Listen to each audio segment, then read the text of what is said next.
Mais d'abord, Catherine Ney avec nous comme chaque vendredi. Bonjour Catherine. Bonjour Dimitri, bonjour à tous. Les syndicats unis fourbissent leurs armes en vue de la manifestation de jeudi prochain, 19 janvier, avec les premiers arrêts de travail à un jour, 48 heures, 72 heures, parce que 64 ans, c'est non.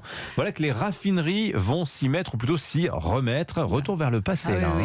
Vous savez, en 2010, la réforme Sarkozy, qui élevait l'âge de départ à la retraite de 60 à 62 ans, avait connu la même opposition, des syndicats unanimes, c'était niet, pas question de toucher au totem. Il n'y avait pas eu de photo de famille des 8 leaders comme aujourd'hui, ça c'est vrai. Mais toute la gauche était contre, bien sûr. Là, rien ne change. Les syndicats disposaient de 3 leviers pour se faire entendre. Les grèves reconductibles, les manifs et l'opinion. En 2010, les cheminots avaient fait leur compte. 10 jours de grève, c'est 10 jours de salaire en moins. Or, à la SNCF, on ne paie plus les jours de grève.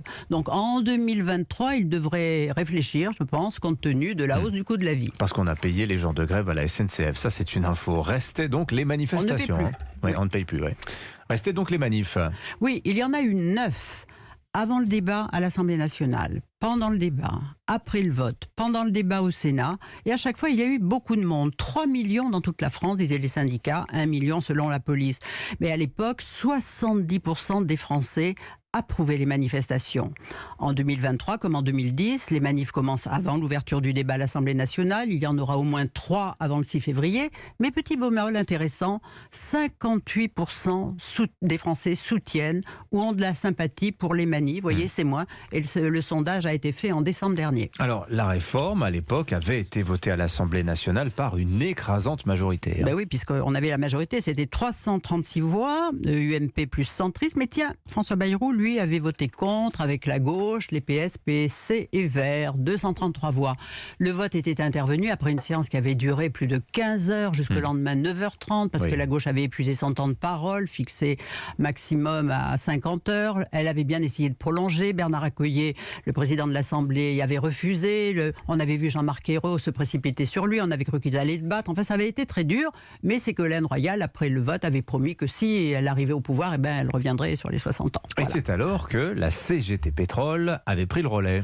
Oui, sur les plateaux télé, on ne voyait plus que lui, le coordinateur CGT de chez Total, Charles Foulard, toujours coiffé de son bonnet rouge. Il l'expliquait dans l'IB, lui, il voulait virer Sarko.